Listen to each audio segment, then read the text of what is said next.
My name is Megan. I was 24 when I found the email that changed everything.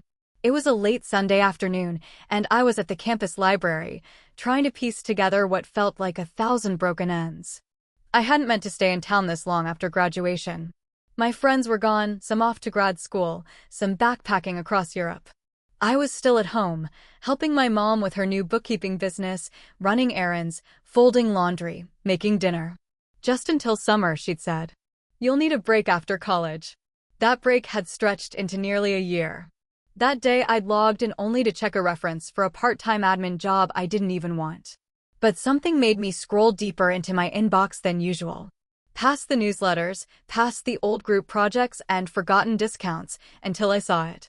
A subject line that looked oddly familiar. I froze. I knew that name. Franklin Foundation. My heart thumped once, then again, louder. The internship. The one I had dreamed about. The one I'd cried over when the rejection came. Only this wasn't a rejection. It was an invitation. Sent last April. Addressed to me. My fingers went cold.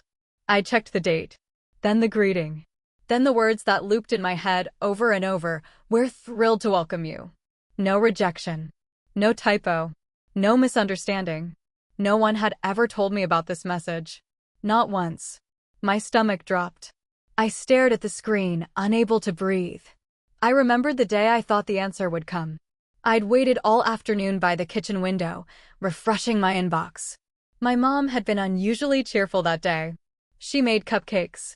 My dad brought home dinner. When I finally broke down and asked if either of them had seen anything from the foundation, my mom shook her head slowly and said, "I'm sorry, honey. Not every door opens the first time." She looked almost relieved. I shoved my chair back. The scraping echoed through the quiet study room. I didn't care. I grabbed my backpack and left without logging out, my mind buzzing with static. I walked for blocks, past the old post office, past the fountain where my high school friends used to hang out. I ended up at the train station without knowing how I got there. That email had been real. It had been there the whole time. Hidden, but not deleted. My phone buzzed. It was my mom. "Mom, are you picking up groceries or should I go?" I stared at the message, suddenly sick. I didn't reply. Instead, I bought a coffee from the vending machine and sat down on the bench across from the arrival platform. The overhead lights flickered. The woman beside me was reading a romance novel. I watched the pages turn, one after the other, like nothing mattered in the world except the next sentence. That's when the memory came back, sharp, sudden, undeniable. The day after I thought I'd been rejected, my dad took me for a drive. It was strange at the time. We weren't close like that. He said something about how not everything works out and how maybe it's better this way. You'll be around for mom while she launches the business. Back then, I thought he was trying to comfort me. Now I wasn't so sure. That night, I didn't go home. I texted that I was staying with a friend. I wasn't. I checked into a cheap motel by the highway using what was left on my savings card. The room smelled like cigarettes and lemon cleaner, but at least the door locked. I sat on the edge of the bed, staring at the wall, waiting for the numbness to settle in. It didn't. What I felt instead was something quieter. Heavier. Something I hadn't let myself feel in years. Doubt. What else had they hidden from me? That question followed me like a shadow as I walked the cracked sidewalk back to campus the next morning. The motel room had offered no clarity. I hadn't slept. Every time I closed my eyes, I saw my mom smile as she handed me cupcakes the day she let me believe I'd failed. That sugar-sweet moment now felt rotten at the core. I needed answers.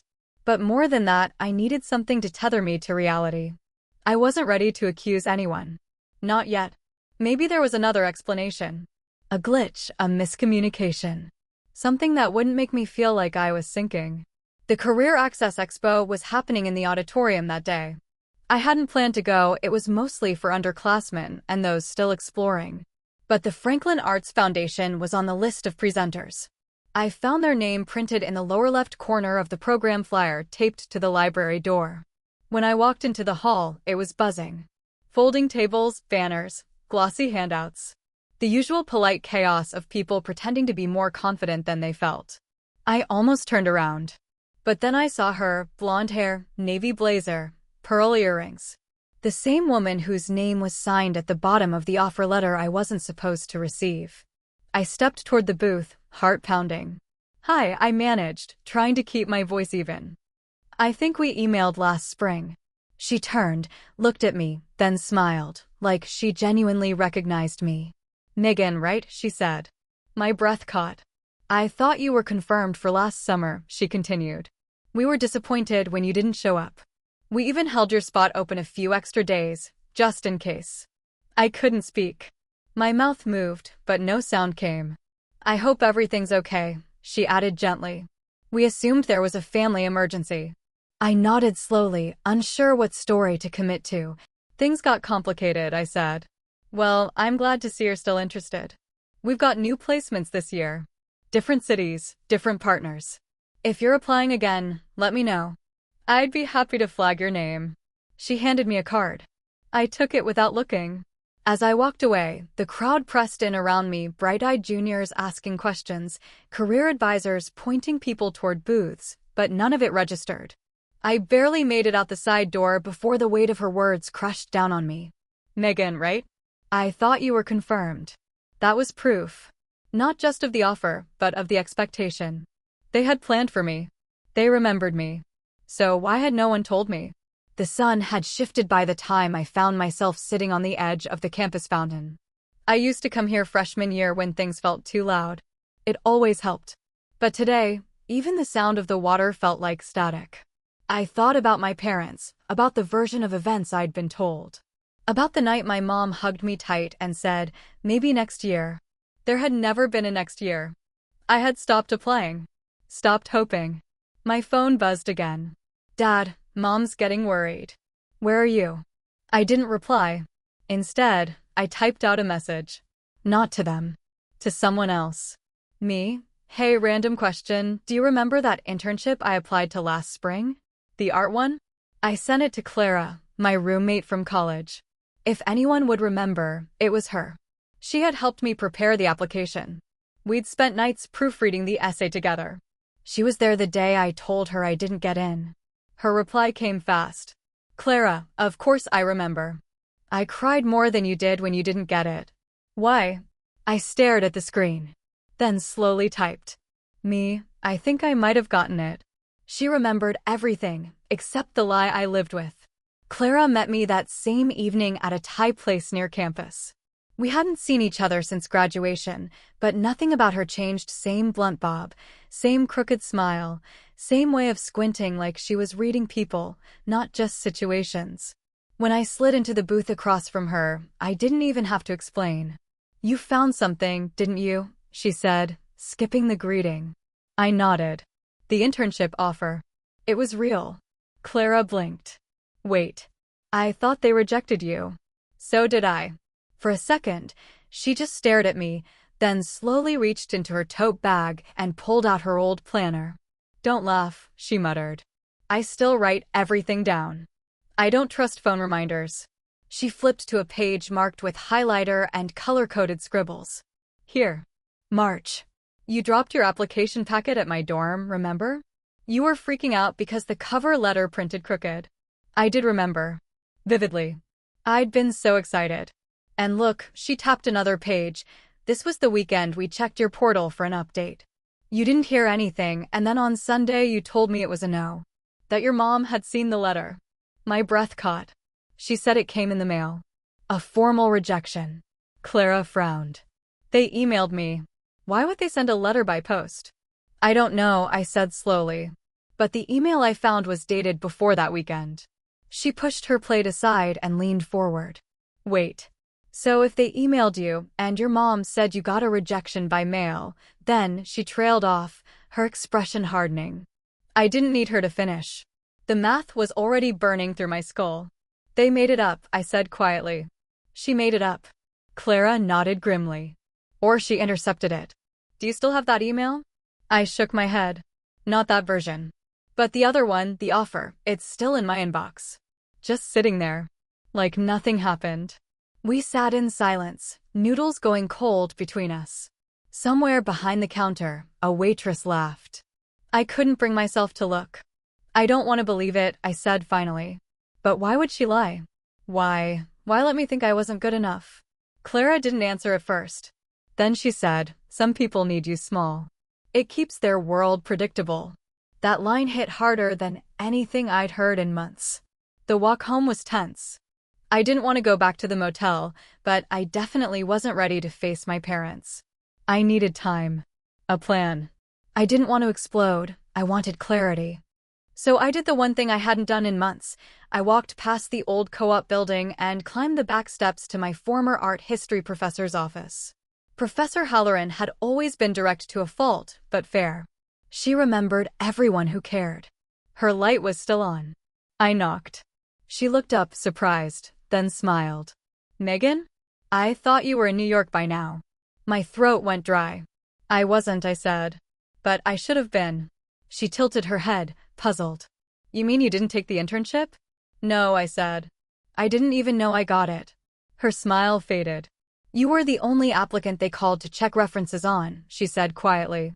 That's why I assumed you accepted. My heart thundered in my chest. They never reached out again, she continued. And I figured, well, life happens. I almost laughed. Life did happen. Just not the way anyone expected. I thanked her and left. When I got back to the motel, I sat on the bed, hands shaking, and opened the small notebook I used to sketch in when I couldn't sleep. I didn't draw. Instead, I started writing a list. Line by line, I wrote down every time my choices had been changed by someone else. Every time I'd stepped aside because someone said not yet. Every moment I'd doubted my own instincts. The list filled the page. Then a second. And somewhere around the third, I stopped writing. Because I realized I wasn't confused anymore. I was angry. If they needed me small, they were about to see what standing up looked like. I walked through the front door just before 6. The air inside our house smelled like roasted chicken and lemon cleaner, too familiar, too rehearsed. My mom was in the kitchen wearing her company apron, the one she only brought out for guests. My dad was already seated at the table, flipping through a magazine like dinner was just another Tuesday. Oh, there you are, Mom chirped, too brightly. We were starting to get worried. I didn't answer. Just took off my shoes and walked to the sink to wash my hands. My reflection in the kitchen window didn't look like someone who'd spent the night in a motel and half a day unraveling a lie. I looked composed. Still. But something inside me had changed. Permanently. There's a couple from the Chamber of Commerce joining us, Dad said, glancing up. They want to learn about your mom's bookkeeping services. I froze. You didn't say we were having people over. Mom shrugged, opening the oven. You've been so busy lately, I didn't want to bother you. Besides, it's just dinner. Smile, be polite, and try not to start any debates. Before I could reply, the doorbell rang. They arrived in a cloud of perfume, polished leather shoes, and artificial warmth. Paul and Denise. He ran a landscaping company. She chaired the local small business support group. We'd met them once before at a church fundraiser. Harmless people. But the second we sat down, I realized I wasn't the daughter tonight. I was a prop. So this is Megan, Denise said with a smile. You must be proud. Oh, very, my mom replied before I could say anything. She had some tough breaks this year, but she's been helping me reorganize the business, such a lifesaver. I blinked. Didn't you apply for something in New York? Paul asked, looking at me directly. I think Lisa mentioned it at that charity thing. I opened my mouth, then paused. She did, Mom said quickly, laughing lightly. But it wasn't the right fit. Sometimes the universe closes a door for a reason. My jaw tightened. We're just happy to have her close to home, Dad added. Some kids go chasing dreams and forget where they came from. Not Megan. There was a pause. Denise took a sip of wine. Paul gave me a sympathetic nod, like I'd survived some noble failure. I wasn't breathing. Not the right fit. Not chasing dreams. Helping out at home. They were rewriting it right in front of me. Turning my silence into a choice. My grief into obedience. I stared at my plate. I couldn't taste anything. Couldn't feel my hands. You know, Denise said, it's rare to see a family so connected these days. Everyone's running in different directions. It's nice that you all stay grounded. Grounded, My mother repeated. That's the word I keep coming back to. We believe in putting family first. Something cracked. I set down my fork, folded my napkin, and looked across the table. I didn't stay home by choice, I said quietly. The table went still. I was accepted, I continued. To that internship. The one in New York. Silence. My mother's smile didn't falter, but her eyes did. Megan, not now, she said through her teeth. No, I said. Now's perfect. I turned to Denise and Paul, who suddenly looked very interested in the crust of their bread. I didn't forget where I came from. I just wasn't allowed to leave. No one spoke. I stood, pushed my chair in calmly, and walked to the hallway. As I picked up my coat, I heard my dad mumble something about being tired and stress from job hunting. They still thought they could explain it away. But I wasn't explaining anymore. If they could lie that easily, what else had they rewritten? I didn't sleep that night. The silence in my room felt hostile, like the walls themselves were listening. Every sound outside made me flinch: a car door, a dog barking, the wind scraping past the window. But I wasn't scared. I was wide awake. And ready. At 8:03 a.m., I texted my cousin Haley. Got a weird question. Can we talk? Like, now? She replied in under a minute. Haley, sure. Come by. You okay? Not really. But I think you can help. Haley lived 15 minutes away, in a duplex above a dental office her mom managed. We'd grown up almost like sisters, same school, same neighborhood, same birthday month. But we drifted the past year, mostly because I'd withdrawn. Because I thought I'd failed. Now I knew better. She opened the door, still wearing pajama pants and a messy bun. You look like you haven't slept since Thursday. I haven't, I said. She stepped aside without another word and handed me a mug of coffee already on the table. Haley always had good timing like that. I didn't ease into it. I need to know something, I said. Do you remember when I was waiting for that internship response? Last April. She nodded. Yeah, you were checking your phone every 5 minutes. Do you remember getting the mail that week? At my house? She blinked. What? You dropped by that Saturday. You said you'd pick up Aunt Sherry's earrings and stayed for lunch. You and I were on the porch and you went down to the mailbox. Haley frowned, then slowly nodded. Yeah, it was hot out. I remember, because your mom asked me to grab the envelopes. I leaned forward. Do you remember if one of those envelopes had a blue logo on it? Like a professional-looking one. She paused. I think so. It was a thick envelope. Not like a bill. I felt something drop in my chest. Did you hand it to my mom? No, she said. You were sitting right next to me. I gave everything to you. My hands clenched around the coffee cup. Why? Because it had your name on it. We stared at each other. I whispered, I never opened it. Her face darkened. You don't think she... I don't know what to think. But I have to figure it out. Haley didn't ask more. She just stood, disappeared into her room, and came back holding a small notebook. This is dumb, she said, but I write down weird stuff. Stuff that bugs me. Here, April 15th. I looked at the page. It said, Megan looked so sad today. Her mom seemed weird. Told me not to bring up the internship again. It felt like swallowing glass. She told you that? I asked. Haley nodded. Right after lunch. I thought maybe you'd gotten bad news and didn't want to talk about it. I sat back on the couch. My heart was beating so fast it hurt. She'd planned it. Or at the very least, she'd seen the envelope and acted before I ever had the chance. She'd told Haley to drop it. She knew exactly what she was doing. I'm so sorry, Haley whispered. I didn't know. It's not your fault, I said. You believed her. So did I. I stood. Megan, she said carefully. What are you going to do? I didn't answer right away. I was already moving, pulling on my coat, eyes fixed somewhere else. I need to talk to someone from the foundation, I said. Not an administrator. Someone who saw my file. Someone who remembers. Because someone had seen the envelope, and someone else had seen it disappear. I took the early commuter bus into the city.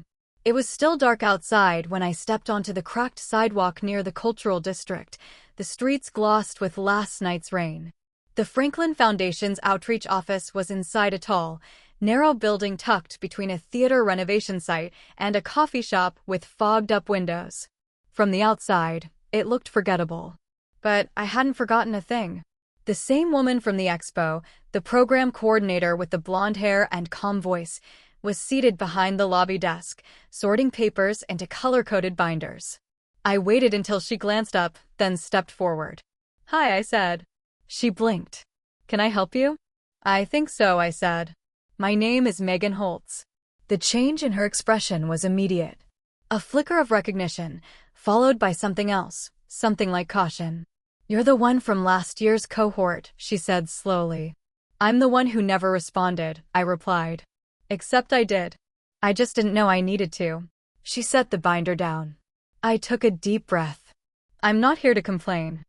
I'm not here to blame anyone. I just need to know exactly what you sent and when.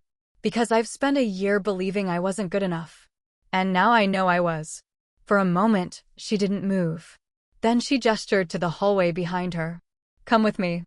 We sat in a small glass-walled meeting room that looked like it doubled as a break room, mini fridge in the corner, half-full candy jar on the table. She opened a thin folder labeled with my last name. "You were selected in the second round," she said. "We sent the welcome packet in mid-April. Standard delivery, both print and digital. You were listed as confirmed by the 23rd. We had you down for the summer art archive rotation." My throat tightened. "I never confirmed." She looked up. "We received a form. Signed. Postmarked from your town. No note. Just the signature and the checkbox declining." It felt like the floor cracked open beneath me. "I didn't send that." Her voice softened. "Megan, sometimes things happen that aren't fair. Sometimes families." "I didn't come here for comfort," I snapped, more harshly than I intended. "I came for proof." She nodded slowly, then slid the folder across the table. The page inside was a scanned form, black ink, box marked decline, signature scrawled at the bottom. My name, but not my handwriting. Not even close. I leaned back in my chair. It felt like someone had shoved cold air into my lungs. I'd doubted. I'd hesitated. I'd spun circles of maybe and what if and surely not. But there it was. The proof I never thought I'd find. The reason I stayed. The reason I lost a year. Someone had signed that paper. Someone who wasn't me.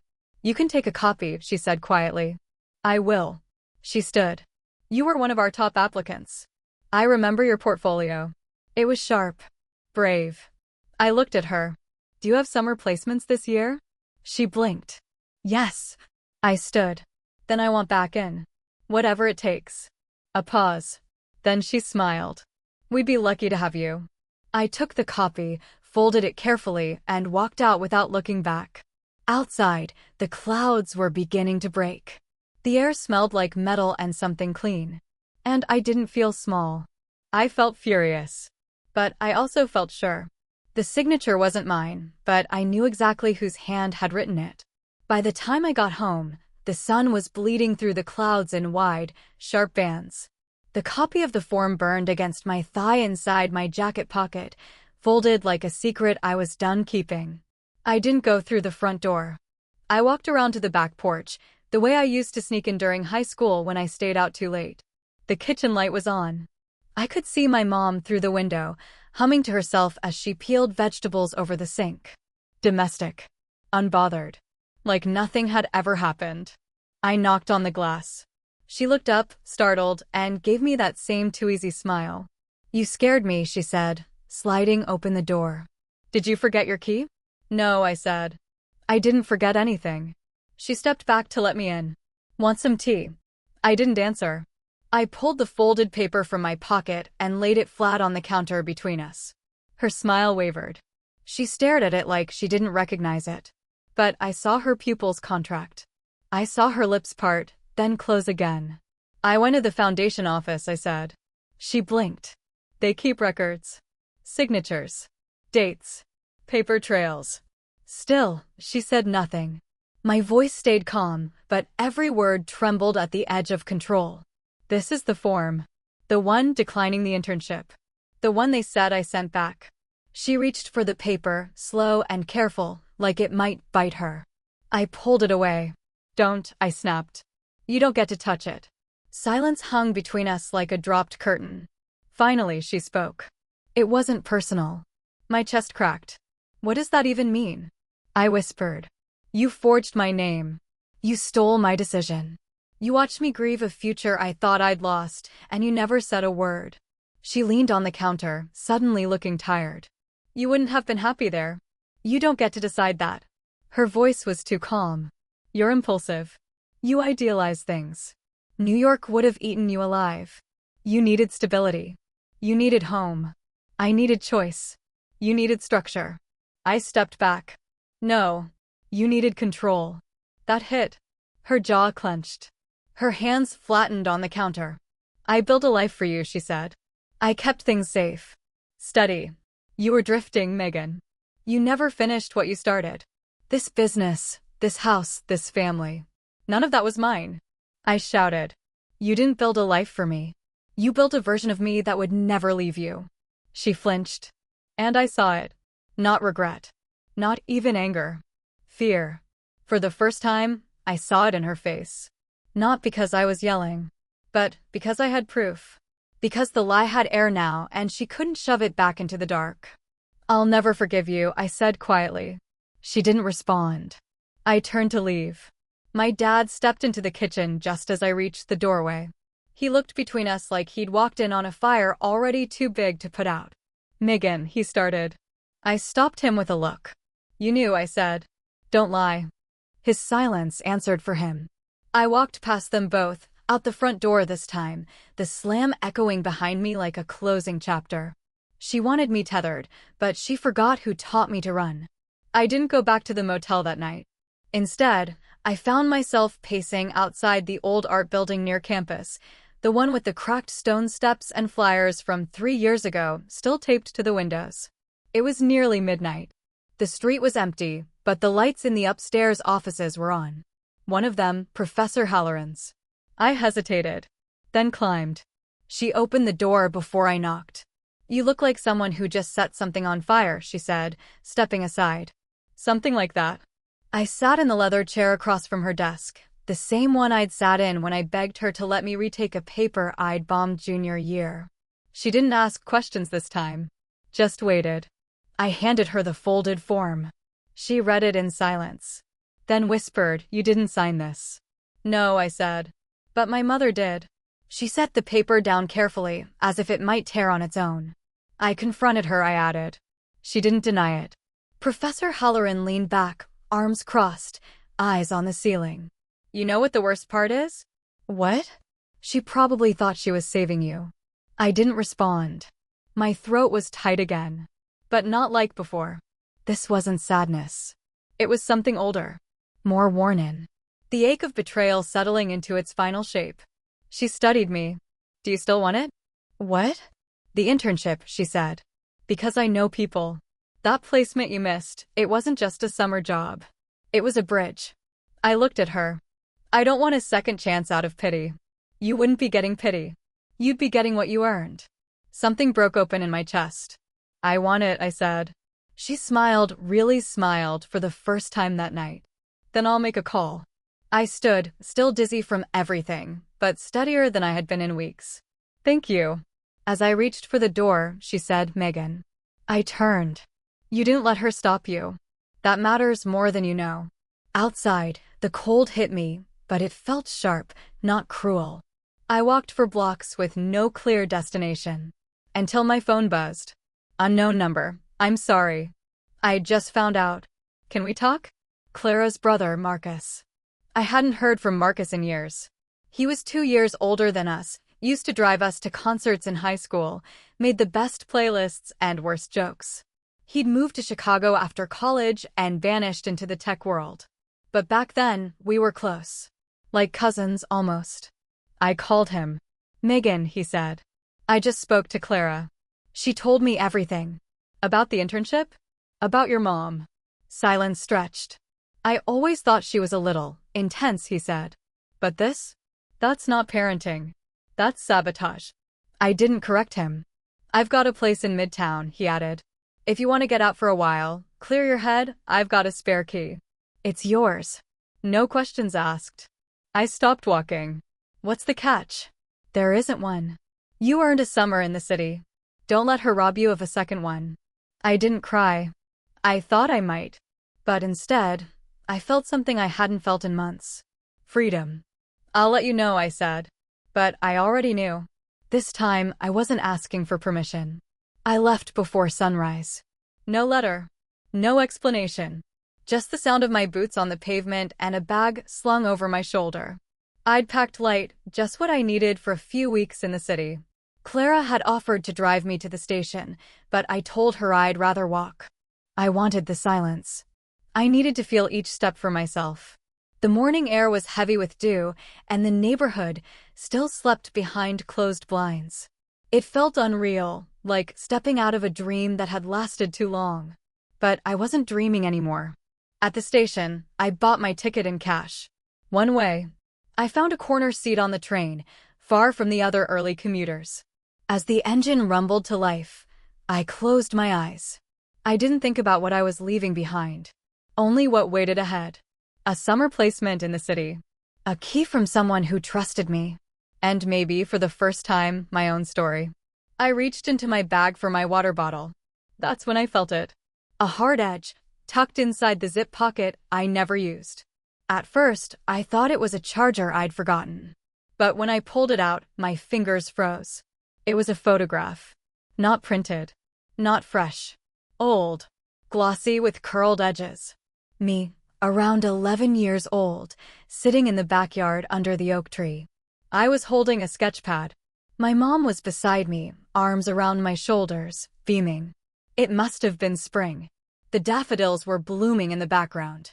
I stared at it, stunned. I hadn't seen this picture in years. I didn't even know a copy existed. But I knew who did. She must have placed it there when I wasn't looking. Slipped it in as if it might soften the edges. As if it could rewind what happened. At first, I felt nothing. Then rage. Cold and sharp. This manipulation wrapped in nostalgia, was her signature too. But then something shifted. The longer I stared, the less I saw the smile. The less I saw her. I saw me. Not the version she'd tried to mold. Not the echo of her plans. Just me. 11 years old, happy under a tree, drawing my own world before I ever knew what she would take.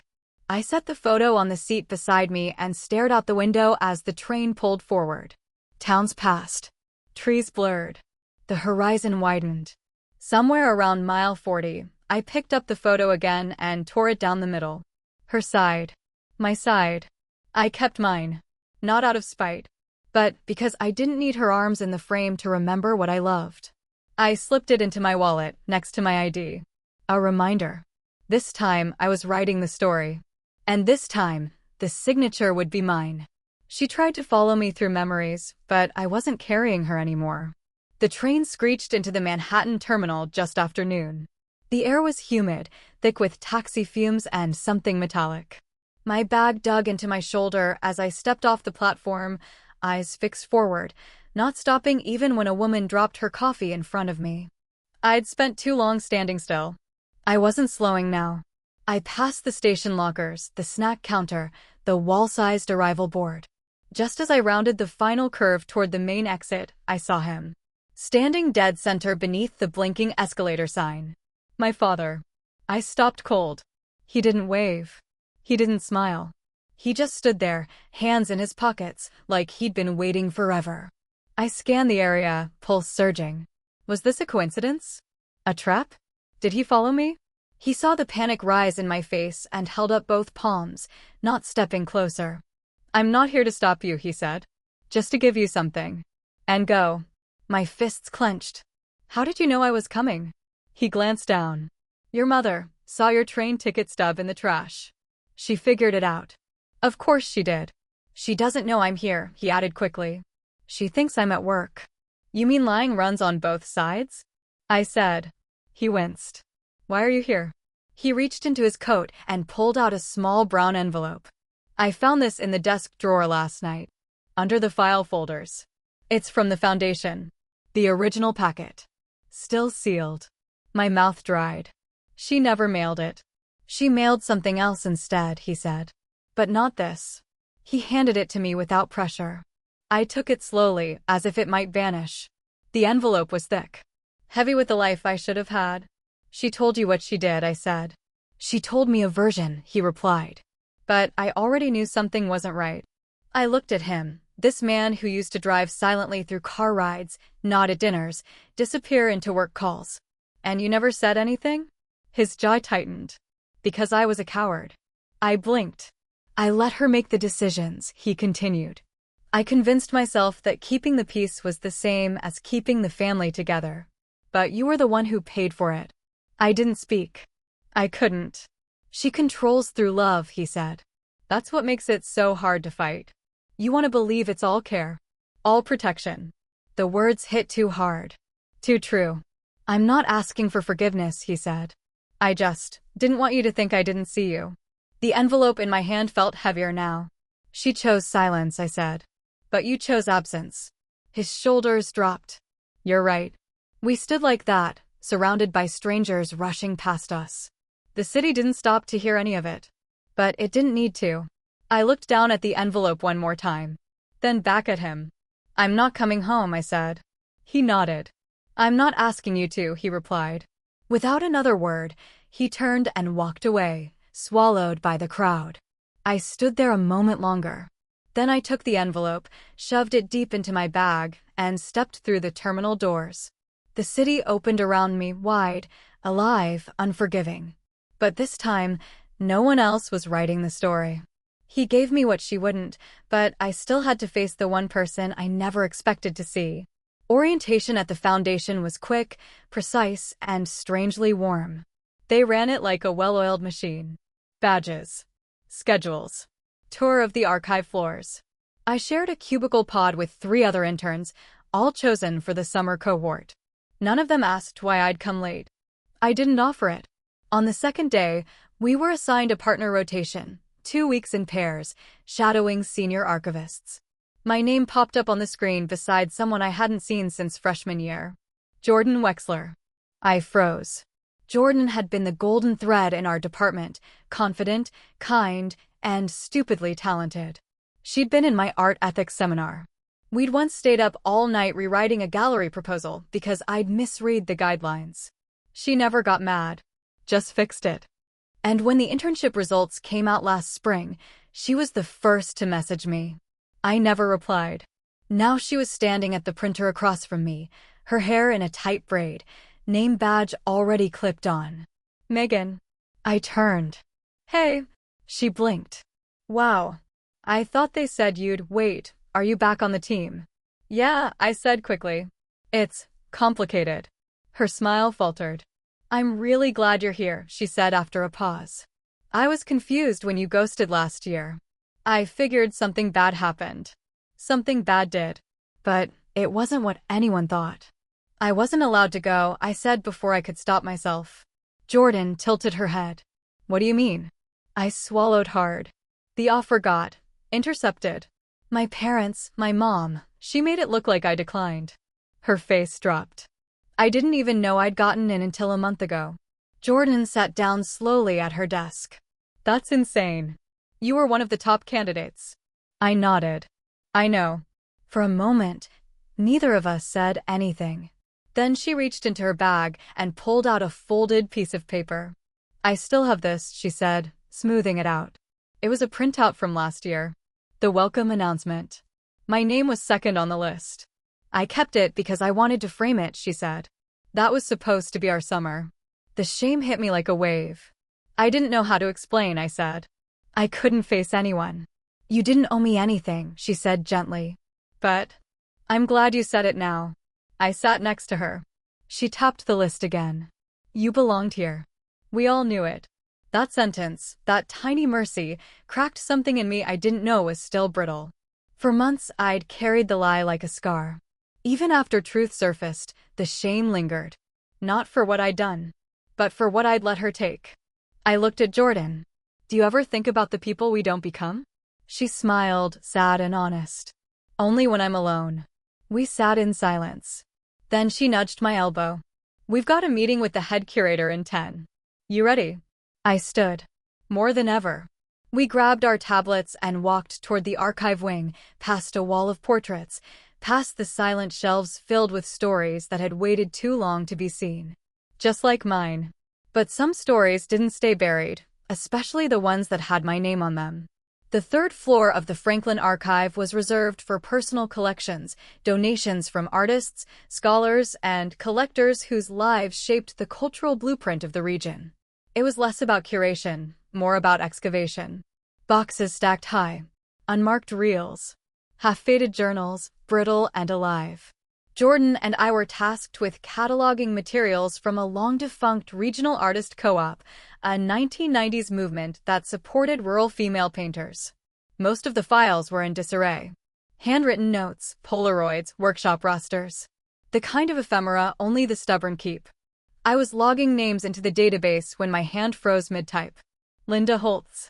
Typed neatly on a roster for an Emerging Voices retreat held in 1997. My stomach clenched. My mother. I double-checked. Same spelling. Same maiden name she always used before she married my dad. At the bottom of the list, selected for portfolio review, not final cohort. Jordan glanced over. You good? I nodded too tightly. Yeah, just. Weird to see familiar names. But it wasn't just the list. In the same folder was a scanned letter, one from the foundation itself. A formal regret. We appreciate your interest and effort. At this time, we've decided to move forward with other applicants. We encourage you to continue developing your practice and reapply in future cycles. I'd seen that phrasing before. It was standard. But this one was addressed to Linda Holtz. And suddenly, a memory I hadn't touched in years ripped through me. I was 6.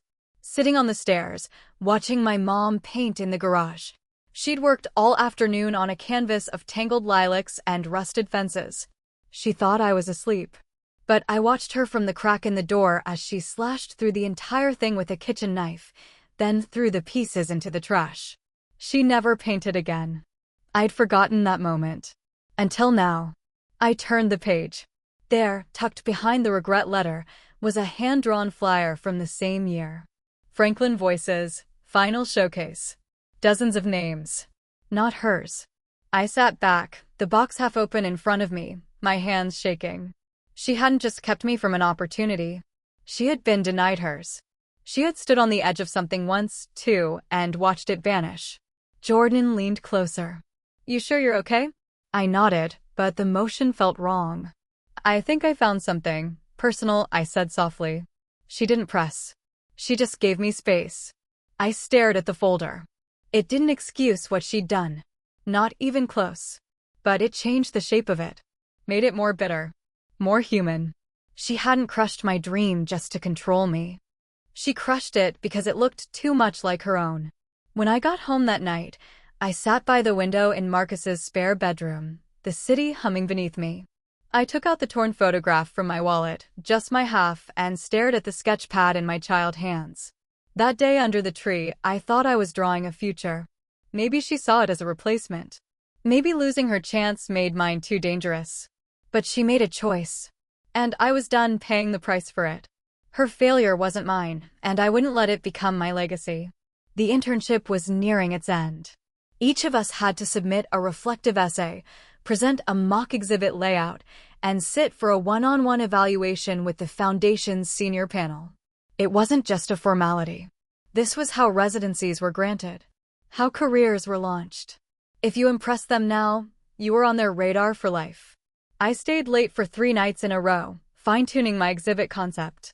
It was called Unfinished Women, a tribute to female artists who never received their full cycle, whether through censorship, sabotage, or self-erasure. My mentor, Olivia Yates, had praised it quietly after workshop. Said it was sharp.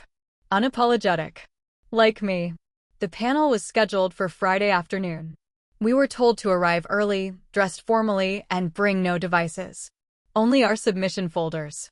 The panel would already have copies. I arrived 10 minutes early. Jordan was just coming out of her session, flushed but smiling. They're kind but direct, she whispered. Don't over-explain. Just stand in what you made. I nodded, heart pounding. Inside, The room was cooler than I expected, literal air conditioning, but also emotionally. A long table for panelists, quiet nods. Olivia was there. So was the foundation's director. But it was the third nameplate that made my blood turn to ice. Linda M. Holtz. I stared. My mother didn't look at me. She was seated prim, pen in hand, glasses on. Like this was a town committee meeting. Like she belonged there. What is this? I whispered. No one answered. Olivia's brow furrowed, but the director spoke first. We were fortunate to add a local reviewer with legacy familiarity. She's reviewed community arts grants for years. My mother looked up finally and offered a tiny, performative smile. I'm here in a neutral capacity, she said. I couldn't breathe. Neutral? This was sabotage wearing lipstick. I turned to Olivia. You told me the panel would be internal. It was, she said carefully. This was a late edition. I almost walked out. But something stronger than rage locked me in place. Let her sit there, I thought. Let her see me do what she couldn't. I laid out my folder. I began my pitch. Every word felt like dragging glass across my throat, not because I wasn't prepared, but because her eyes were there, measuring, mimicking the posture of objectivity while knowing she'd already judged me before I entered the room. At one point, I saw her scribble something. Her mouth never moved. Her pen did. I finished. Silence followed. The director nodded. Thank you, Megan. That was exceptionally thoughtful. Olivia added, strong voice. Clear curatorial thread. I have no questions. Then came my mother's turn. She didn't look up. Just said, I found the subject matter emotional. Almost confrontational. I'm not sure that approach invites wide engagement. I almost laughed. Almost. Instead, I leaned forward. That's the point, I said. It wasn't built to comfort. It was built to confront the gap between opportunity and legacy. The women in my exhibit didn't disappear. They were erased. By circumstance. By design. Another long silence. Then the director cleared his throat. We'll deliberate and send final notices next week. I gathered my folder slowly. Before I left, I looked her in the eye. Next time, I said, you'll have to earn your seat at my table. And I walked out. I didn't care what the scorecard said. Because I'd just written the last chapter she'd ever be part of.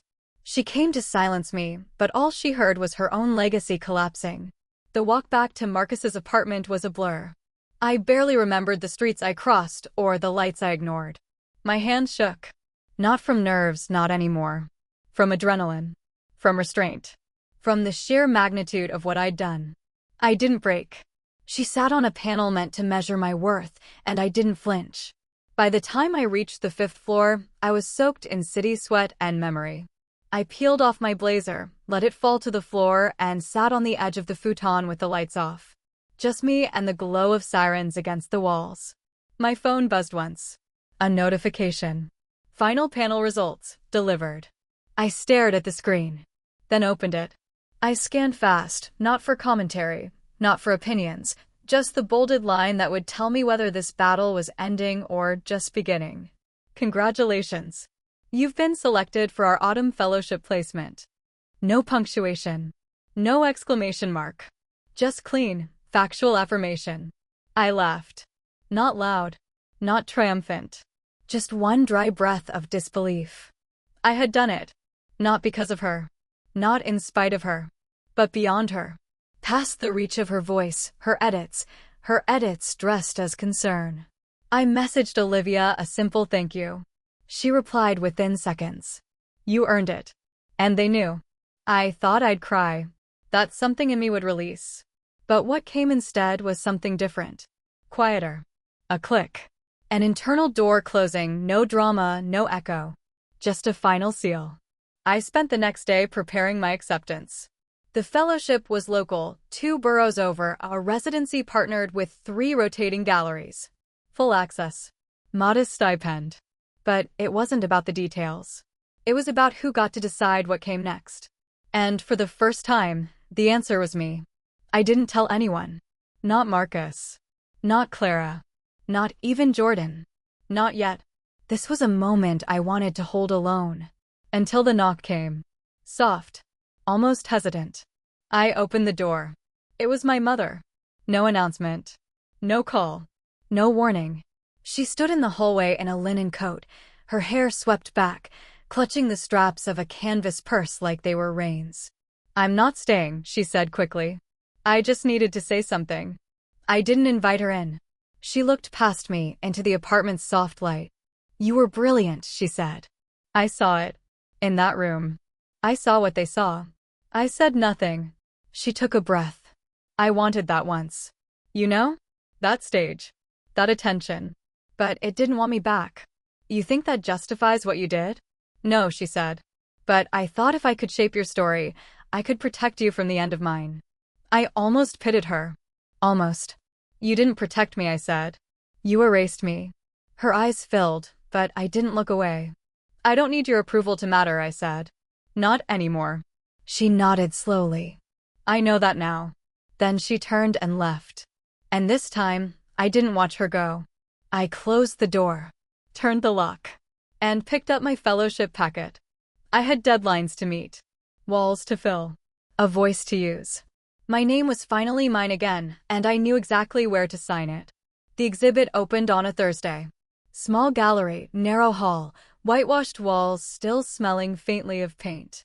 The first visitors trickled in before we even turned the lights on fully. Olivia came. Jordan brought her parents. Marcus arrived late, holding a flower he swore wasn't a rose, but clearly was. I stood near the back, not beside my piece, but opposite it, watching. The centerpiece was simple, a set of blank canvases, 3, side by side, each stamped faintly with red fingerprints. Beneath them, names of women whose portfolios had been rejected, silenced, discarded. Stories I'd researched for weeks. They weren't famous. That was the point. Toward the end of the night, one woman paused in front of it and whispered, "I never thought grief could look so clean." And I knew then I had told it right. After the last guests filtered out and the gallery lights dimmed to soft amber, I walked the floor alone, touching the edge of each frame like I was tucking someone in. When I reached the final panel, the one mounted beside the exit, I stopped. It was new, added just that morning. A narrow glass box, simple wood frame. Inside, a folded page, yellowed, handwritten. I didn't recognize it. Olivia stepped beside me, quiet. "I found it in the Foundation archive," she said. Slipped inside a poetry book no one had opened in 2 decades. I stared at the letter. Then read it. It was from Linda Holtz. Not as a mother. As an artist. The letter was unsent. A confession, raw, tentative. She wrote of fear. Of wasted years. Of submitting pieces she never believed would be seen. She wrote of sitting alone on a bus bench the day her rejection came, watching strangers walk past her dream like it hadn't died. And she ended it with one line. "If my daughter ever finds this, I hope she knows my silence wasn't strength." It was surrender. I stood motionless. For once, there was no anger. Only a strange stillness. A breath that didn't hurt to take. I left the letter where it was. I didn't need to keep it. It belonged to the wall now, to the exhibit. To the part of the story I didn't have to carry alone anymore. As I walked back into the city night, the air felt less heavy. The streetlights hummed like a chorus. And in the reflection of every window I passed, I didn't look for her face beside mine. I looked only for my own.